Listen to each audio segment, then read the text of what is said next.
Okay, y'all. So let me tell you what sex is to a narcissist. Sex is not just for pleasure. In fact, a lot of narcissists don't have a super high sex drive.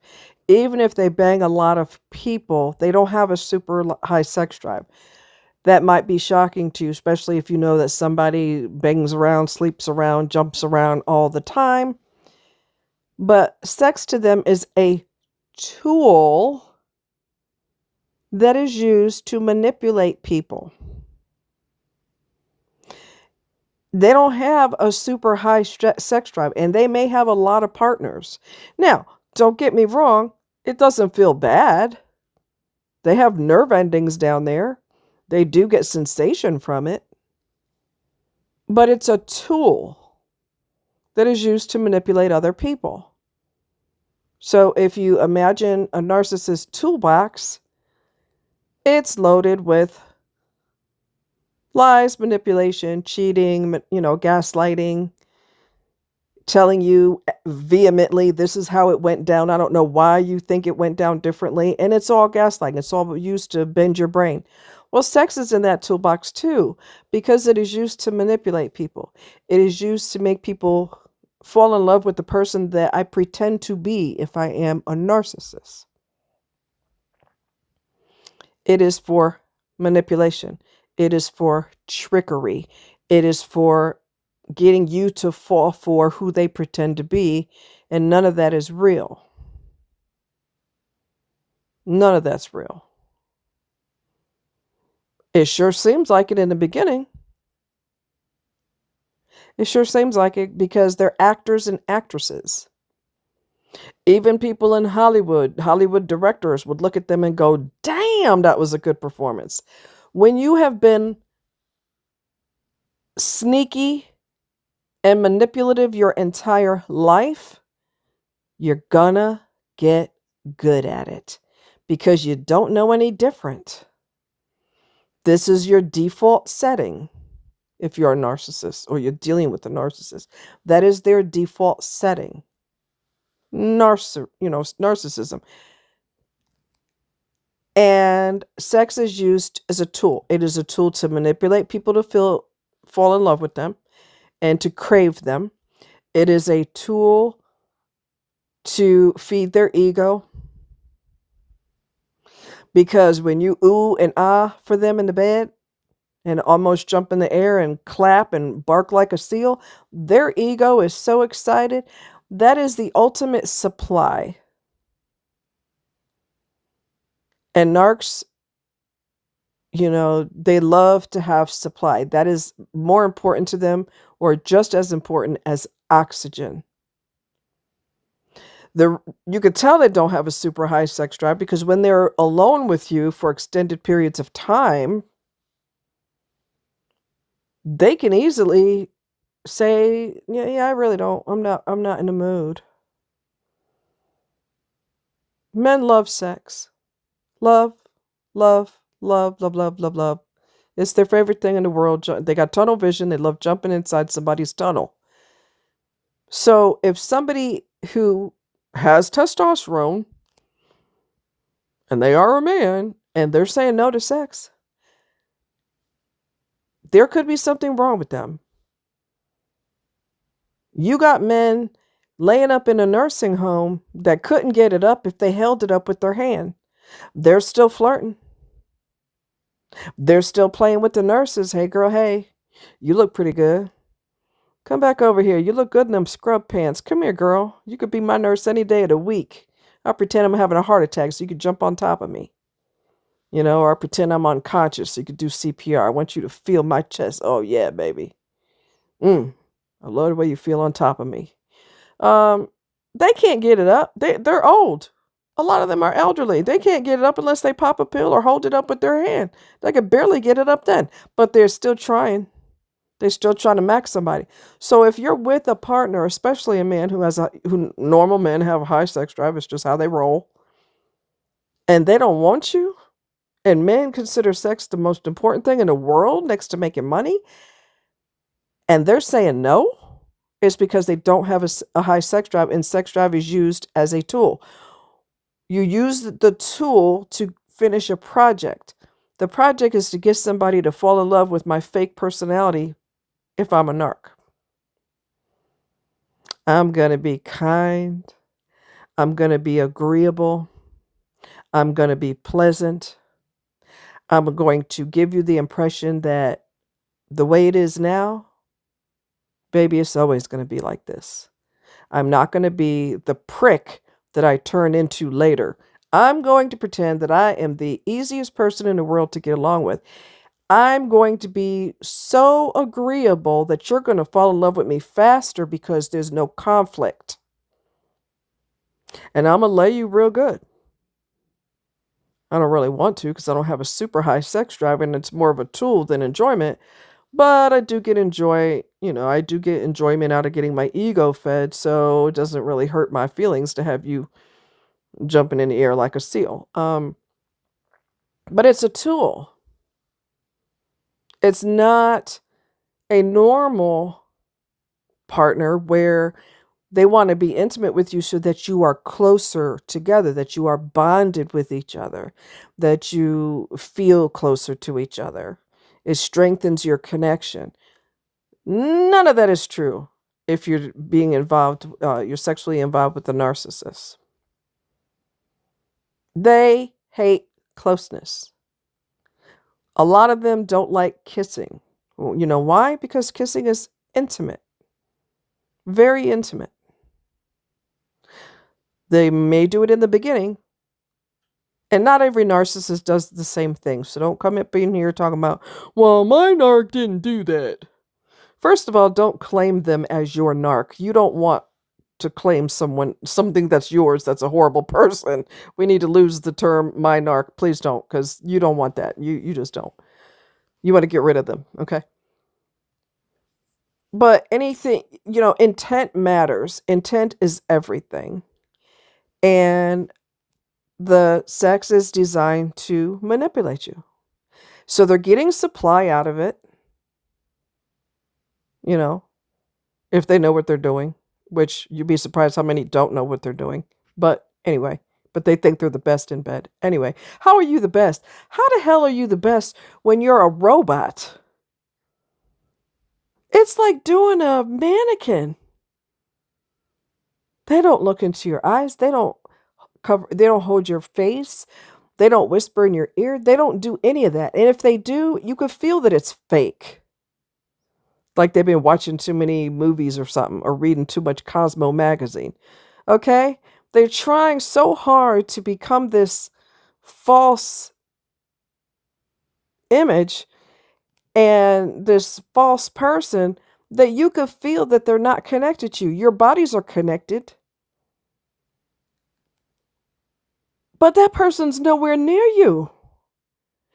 During the heat of the moment, you may not notice it because your hormones are doing their thing and you're doing your thing, and okay. But when your brain settles back into your head and life returns to normal, you're going to look back on that session or all the sessions and all the years and realize that person was nowhere near you when y'all were doing it. Nowhere near you. They were not connected in any way, shape, or form.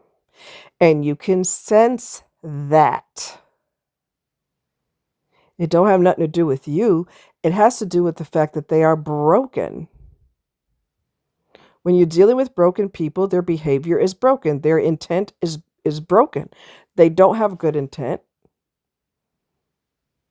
And anything, they have to have supply. It feeds them the oxygen that helps them breathe. I have to have supply. I need as many partners as I could get.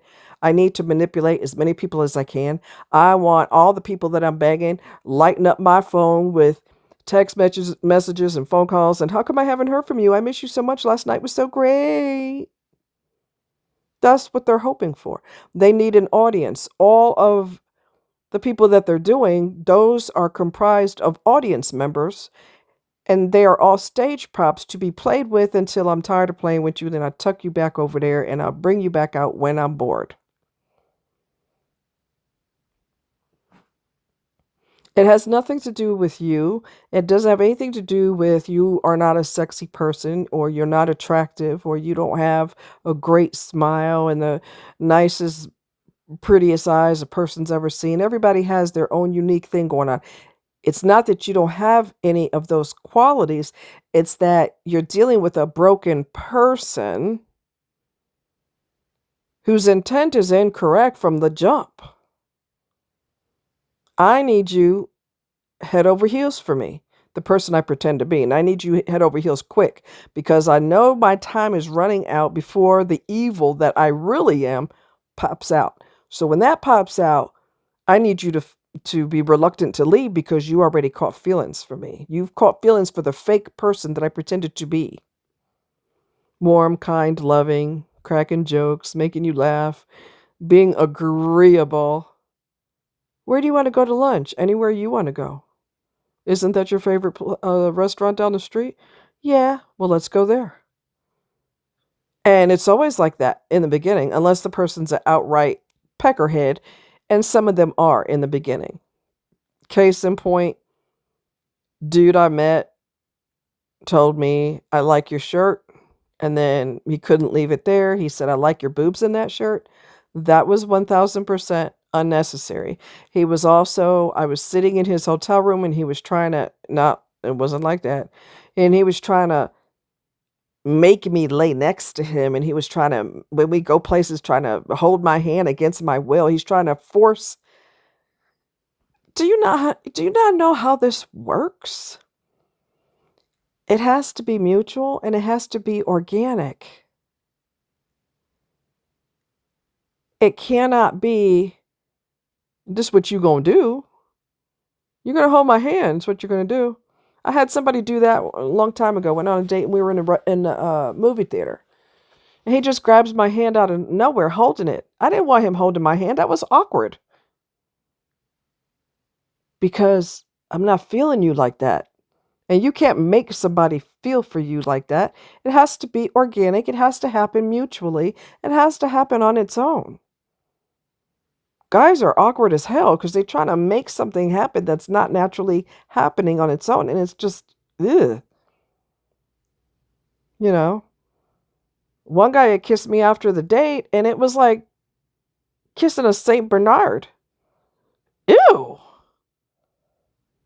That was gross. And he creeped me out anyway. He gave me the impression that he's the type of guy to tie you up in his basement and torture you. And because he lives in the country, in the sticks, if you scream, ain't nobody gonna hear you anyway. Nobody will hear you scream. Oh yeah, that's a turn on. He was creepy. And I'm not kidding. He is creepy. I guarantee you, the ones that are trying to force holding your hand, no. They are narcissists. I guarantee you they're narcissists because a guy who's been around and has dated women, might have been married before or had long-term love with someone, they know how this works. They know how to read a woman's body language. They could tell by the way she looks at him or the way she smiles at him, or the way she kind of sits next to him in a restaurant, elbow or not elbow, shoulder to shoulder. She wants to be in physical contact with you. You can read body language and know if a person wants you to hold their hand or whatever. But don't freaking just reach out and grab my hand, bitch. I don't want you holding my hand. Look.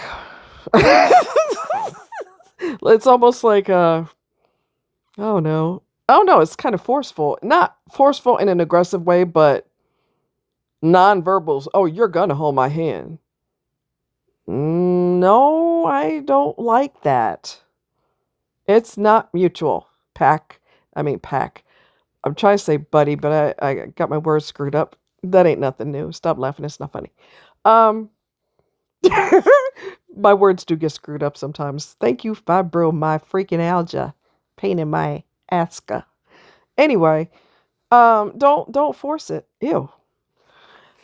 But yeah, sex is not, it's not, no. They don't have a super high sex drive. And if you also notice after you have a session with them, whatever that it's not lovemaking, it's they're not even in the same room with you, even though they technically are. They're not that good in bed because some of them can be very good in bed. Don't get me wrong. Not every narc is the same. Some narcs can be very, very, very good in bed, but they're still a narcissist and they have banged enough people that they learned different skills to make people sing opera. But if you're truly in tuned with that person and you know how to read people, you will know that that person was nowhere near you. They were in you. If you're a woman, they were in you, but they were nowhere near you. They were overseas because they can't connect to you, and you can sense that. You can feel it.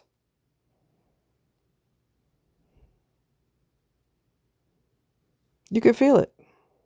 It's like banging a statue or something. So, you might see somebody that you're hot for, and initially, you just want to do them. Okay? You see somebody fine, and you're like, oh my God, and you could barely breathe. But if you take the time to get to know them, your feelings for them will go beyond physical. If you're a mature adult, if you're simple in the head, it's going to stay right there with the physical because you're not capable of nothing else. But if you're a mature adult and you want something substantial, you want a real relationship one day, you don't just want to have instant physical connection and we're done. Yes, initially you lose your mind, but then you calm down, hopefully, and you get to know this person on a deeper level. Because that superficial excitement, that can't last for years and years and years and years. You would die of a heart attack, okay? It eventually has to taper down, but when it tapers down, you're entering a deeper level of connection if you're moving in the right direction. You will feel none of that with the narc. I don't care how many years you've been with them. You will never feel totally connected to them. It's mechanical. What they do is mechanical. I have to touch this. I have to kiss that. I have to move this way. I got to pull this clothing off. I got to do that. Go through all these motions. They're going through the motions without any emotions. They're going through the motions without any emotions. And if you're smart and you tune into that, you can feel that they are not with you. That is one thing they can't fake. They can't fake a connection, a real connection, because your body knows, your instinct knows something's not right. Something's not right. Even guys that all they want to do is the draws, if they develop feelings for her, they will realize that, yes, she got me off, but something's missing. We do all the things your quotation mark's supposed to do, touch this, touch that. We do all that, the mechanics of it. But something's not right. I don't know what it is, but something's not right. And he will realize through time that if his partner is a narc, he don't feel her with him either. Just because somebody gets you off doesn't mean they're good in bed. What? Anybody could do that. Press your buttons. But in a healthy relationship, the longer you know each other, the better the physical gets because you are connected not just physically, but you're connected psychologically, mentally as well. You can have cake by itself, or you can have cake with frosting. Frosting makes it a lot better, as far as I'm concerned anyway. And the emotions, the real emotional connection is the frosting on the cake. You're not going to get the frosting with a narcissist. They can't give you that. because their intent right out the gate is to use you, and you will end up feeling used. I was married, had a diamond on my finger, and I felt like he was doing me like he met me on a street corner, like I'm just some, you know, Jenny the hoe that he found on a corner. That's how he. That's how I felt,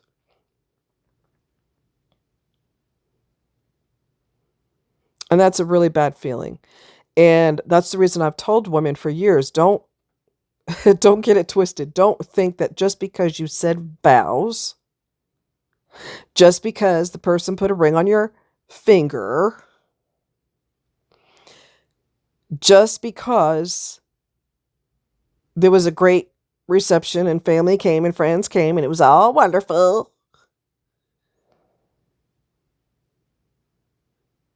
that means nothing to a narc. That's just a party. A wedding is a party. It's a one-day party. That's all. That's all. They dressed up to go to a fancy party. They lied when they said their vows because they're not connected to you. They're not connected to their own parents, for God's sakes. Their parents created them and they don't give a shit. They're not connected to them either, so don't take it personally. Their parents created them and they don't give two damns about their parents. So don't think that they're supposed to give two damns about you or me or Susie down the road or Billy Bob. They can't connect to nobody. That they're just dead inside. They can fake connect to manipulate you and play you like a fiddle, but they cannot connect to you on a real level. Anytime you give your parents a time limit, like, the previous fool said, oh, they should be dead within 5 years, that's disgusting. So don't think don't take it personally. They don't connect to the people who created them. Why would they why would they connect with you? They can't connect to the people who created them. They're supposed to have a special connection with their parents. They don't. They don't. So don't take it personally. Don't think that something is lacking in you because nobody else has felt that way until you're dealing with narcissists. And all of a sudden you get used as a masturbatory tool. They use your body to get off with. And that's a horrible feeling. And that's why I've always told women, don't think that diamond means something. It may be beautiful. It may sparkle. It may blind you in the sun. And y'all said these beautiful vows. And you had on a gown and he had on a tuxedo. And people were dabbing their eyes, crying in the audience. So beautiful. His wedding is so beautiful. Oh, please. Oh, please. Those vows don't mean jack to a narc. It's just words that sound good. That's all. It just, none of it means anything because they're broken. They are incapable of connecting. Just like if you were to take Hulk Hogan, rest in peace, Hulk Hogan. You take Hulk Hogan and you tell him, we're doing a ballet tonight and you're going to be the lead ballet dancer. We're going to teach you a few steps and you're going to perform tonight. He would have looked at you like you must have been smoking something because that is not going to happen. He was a professional wrestler. He's not designed to be a dancer, ballet dancer. He can't do it. Well, it's the same thing with the narc. They can't do it. They cannot fall in love with you. They cannot have respect for their own vows. They cannot be faithful because you are a toy to be played with and tuck away when I'm done. I'll play with you later. Right now I'm chasing other people. So I really wish you'd get out of my face. Some might even tell you that. And then, God forbid, you add alcohol to the mix. Oh boy, abuse reaches a whole new level. A whole new level of disrespect. So life is short. I would crave peace if I were you, because you're not going to get it from a broken person. You're never going to give them a wake-up call. You're never going to get them to apologize and mean it. You're never going to give them an aha moment. They're never going to be mature adults. They are going to be childish babies that have temper tantrums when life doesn't go their way. They're a grown-up 2-year-old. They are broken and incapable of giving you what you need. So you have to throw them in the trash where they belong. Not only that, but a lot of them are they're unfaithful. That's just the way they do. That's just the way they operate. And they come home and do you after doing other people. And they don't give a damn if you catch HIV. If they catch HIV, they don't care.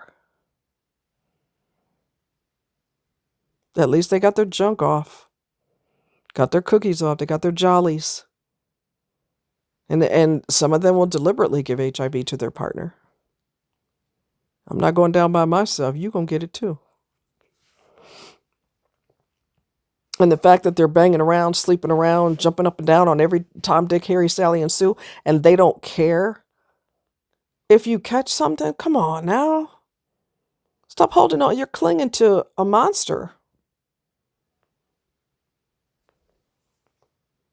You're clinging to a monster. Let them go. Let them go. Reclaim your peace and get out of prison. Get your behind out of prison. You don't want to stay in there. And then your health starts to deteriorate. Your friends and family are looking at you because your behavior has completely changed. Your personality has changed because you learned to shut off who you are as a person because this person don't like no aspects of you because they're tired of you. So everybody's looking at you like, what the heck is wrong with so-and-so? They're so quiet. They're not saying anything. What's wrong? I don't know. I don't know what's wrong with them. People see a lot more than what you think they see. They see you changing because everything you say in front of the monster causes fights. So you just learned how to shut everything down. They train you to shut down who you are. So the next thing you know, you're sitting there and you're not saying 2 words because that's the only way to prevent a fight and prevent an argument. Man, come on now. That's not the way to live. And you know that. You deserve more. You deserve a lot more. I love you guys.